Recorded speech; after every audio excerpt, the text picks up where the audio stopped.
എന്തായാലും ആറ്റുവലമ്മയുടെ തിരുസന്നിധിയില് എന്റെ മകൾ ശിവകുട്ടി ശിവ ഉമ്മ എന്റെ ശിവക്കുട്ടിയും അഞ്ചുവും സൂര്യയും കൂടെ പൊങ്കാലയിടയാണ്. മക്കൾക്ക് എവിടെ കിട്ടി? അടുപ്പാര് വാങ്ങിച്ചെന്ന്? മാമച്ചി വാങ്ങിച്ചെന്നോ? കുഞ്ഞടുപ്പാണോ ഇത്? ആദ്യമായിട്ടാണോ പൊങ്കാല ഇടുന്നത്?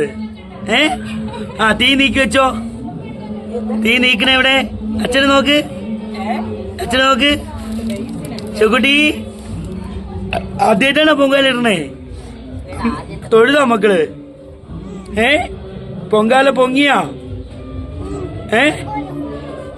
പൊങ്ങിയാടി?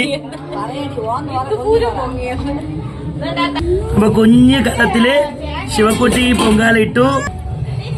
സൂര്യ ആരെയൊക്കെ സഹായിച്ചു കൊടുത്ത്? ആരെയൊക്കെ സഹായിച്ചു കൊടുത്ത്? അമ്മേനെ സഹായിച്ചാടി. ആഹാ. അഞ്ചു എത്ര വർഷം കൊണ്ട് അഞ്ചു പൊങ്കാല ഇടുന്നേ? അച്ഛനെ നോക്ക്. ശിവ ആദ്യത്തെ പൊങ്കാലക്കാരി ചക്കട ഉമ്മ ഉമ്മ ഉമ്മ. വിറവൊക്കെ നീക്കി വെക്കണേ എങ്ങനെ? ഇതെവിടെ നോക്കി? അച്ഛന് നോക്കി. വിറവ് എങ്ങനെ നീക്കി വെക്കണേ? നീക്ക്. എന്തൊക്കെ ഇട്ട്? അരി